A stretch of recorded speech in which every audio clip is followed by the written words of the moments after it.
మీ business ఏదైనా మీ ఊర్లో promotion చేయాలంటే అది సుమన్ టీవీతోనే సాధ్యం. ఇప్పుడే సంప్రదించండి. వైఎస్ఆర్ పార్టీ అత్యధిక మెజార్టీతో మొన్న మళ్ళీ జగన్ సీఎం అవుతాడు అన్న. ఈ కరోనా వచ్చిన రోజు, కరోనా పడిన రోజు ఏ నాయకుని దగ్గర డబ్బులు లేవు.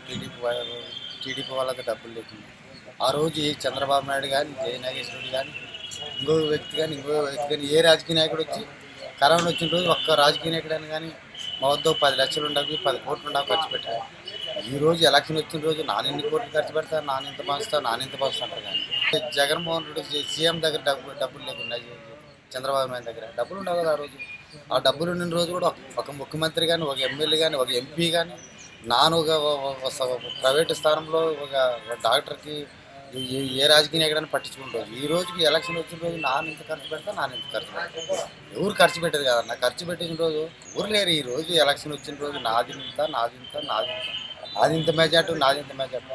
కరోనా వచ్చిన రోజు ఈ రాజకీయ నాయకులు లేటుకు పోయింది. ఏ రాజకీయ నాయకుడన్నా పలానా బయటకు వచ్చి పలానా వ్యక్తి మా పని చేస్తాము ఈ పార్టీ పరంగా, మాకు మళ్ళీ అవకాశం వస్తుంది కదా, మాకు వాళ్ళ ప్రజాస్వామ్యంలోకి పోతుంటాము కదా.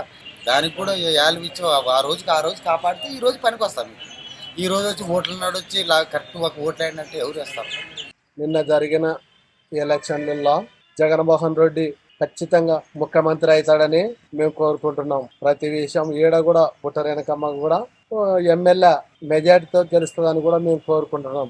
ఎందుకంటే ప్రతి విషయంలోన విద్యాదీవన అయితేనేమి, ఆసరా అయితేనేమి, 45 ఏళ్ళ డబ్బులు అయితేనేమి, ఏ పైన కూడా జగన్మోహన్ రెడ్డి ఆయన చేసిన పథకాలు అయితేనేమి, ఈ స్కూల్లో రీఎంబర్స్మెంట్ అయితేనేమి, ఆయన చేసిన స్కూళ్ళ అభివృద్ధి అయితేనేమి, ప్రతి విషయంలోన ఈ యొక్క జగన్మోహన్ రెడ్డి ముఖ్యమంత్రి అవుతాడు, పుట్టరేనకమ్మ ఎమ్మెల్యే అవుతారని మేము కోరుకుంటున్నాము.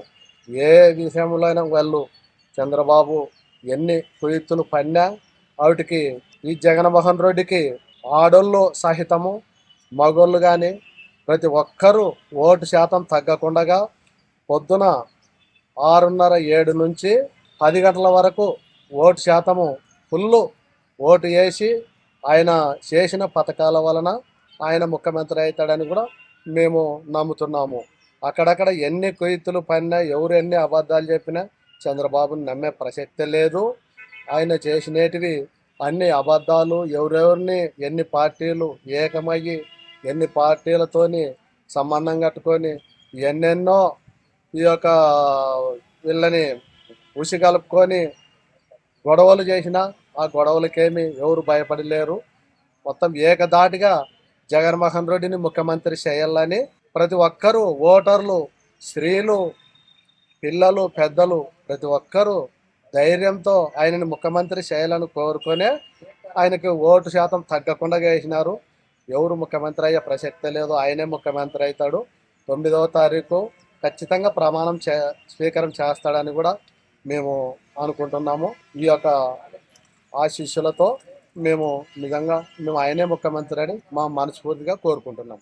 నా పేరు లక్ష్మణ, రోటేకల్ గ్రామ సర్పంచ్, ఎమ్మెగనూరు మండలం. వైఎస్ఆర్సీపీ నాయకుడు బుట్ట రేణుకమ్మ గారు అత్యధిక మెజార్టీతో ఇక్కడ ఎమ్మెగనూరు స్థాపిస్తుంది.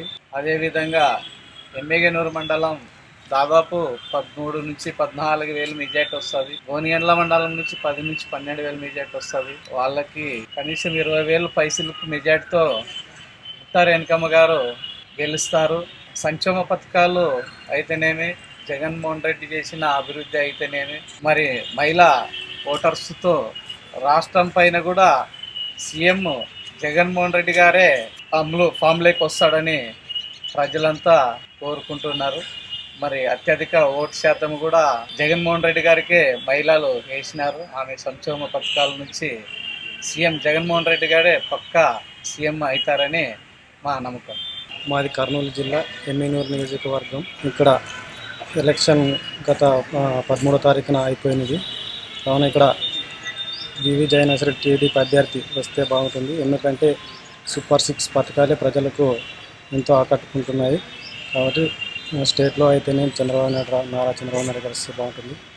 ఎన్నో కంపెనీలు అయితేనేమి, ఉద్యోగాలు అయితేనేమి, చాలా అభివృద్ధి, రోడ్ల అభివృద్ధి అయితేనేమి ఆయన వచ్చినే బాగుంటుందని మేము కోరుకుంటున్నాం. ఆయన ఎమ్మెగనూరు నియోజకవర్గంలో బుట్ట రేణుకమ్మ వస్తారు. ఆయన చేసిన సంక్షేమ పథకాల వల్ల ఆయన ఖచ్చితంగా సీఎంగా వస్తారు.